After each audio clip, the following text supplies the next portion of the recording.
నరేందర్ మోడీ గారు నిన్న జరిగినటువంటి చివరి పార్లమెంట్ సమావేశాల్లో మీ చివరి సందేశము ప్రజలకు ఇస్తూ మీ 10 ఏళ్ల పాలనలో మీరిచ్చిన వాగ్దానాల గురించి మాట్లాడేది ఉండే. ఎన్ని వాగ్దానాలు నెరవేర్చిర్రు, ఎన్ని ఉద్యోగాలు ఇచ్చిర్రు నిరుద్యోగులకు, సగటు మనిషి ధరల భారం పడుతూ ఈరోజు పరిస్థితి బాలేని పరిస్థితిలో ఉన్నారు.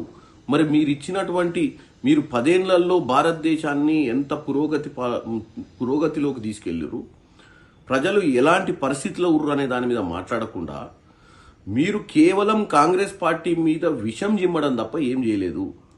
నెహ్రూ గారు స్వతంత్రం వచ్చిన తర్వాత ప్రధానమంత్రిగా ఉన్నప్పుడు రిజర్వేషన్లకు వ్యతిరేకి అని చెప్తూ మాట్లాడిర్రు. రిజర్వేషన్లు వచ్చింది ఎవరి హయాంలా?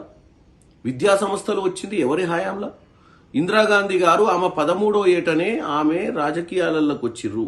ఆ రోజు ఉద్యమాలలో పాల్గొన్నారు. 60,000 యువకులతోటి ఒక సైన్యాన్ని తయారు చేసుకోగలిగారు ఆమె. మీరేం మాట్లాడుతున్నారు? మీరు 2001 దాకా మీరు రాజకీయాలలో గెలవకుండానే ముఖ్యమంత్రి అయిన మీరు అసలు భారతదేశంలో మీరు వచ్చిన తర్వాతనే సంస్కృతి వచ్చినట్టు, మీరు వచ్చిన తర్వాతనే సివిలైజేషన్ వచ్చినట్టు, మీరు వచ్చిన తర్వాతనే ప్రజలందరూ కూడా 3 పూటలు అన్నం తింటున్నట్టుగా మాట్లాడుతూ తప్పుతో పట్టేయకండి మోడీ గారు. అలాగే భారతదేశం అంతా మన శరీరం అని, ప్రతి అంగానికి ప్రతి ఏలు కానీ కాలు కానీ తలకాయ కానీ అన్నిటికీ ఏ దానికి ఇబ్బంది జరిగినా వికలాంగులమైతామని సంభావిస్తూ మరి సవితి ప్రేమ ఎందుకు చూపిస్తున్నారు?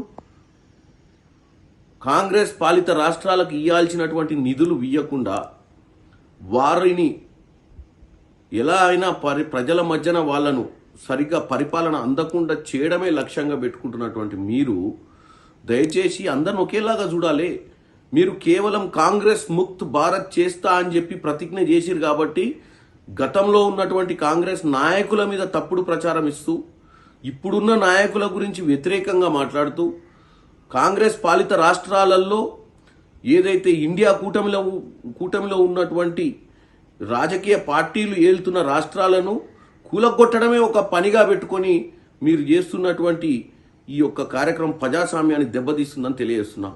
మీరు ప్రతివత మాటలు మాని చెప్పే ఆచరణలు పెట్టాలని కోరుకుంటున్నాం.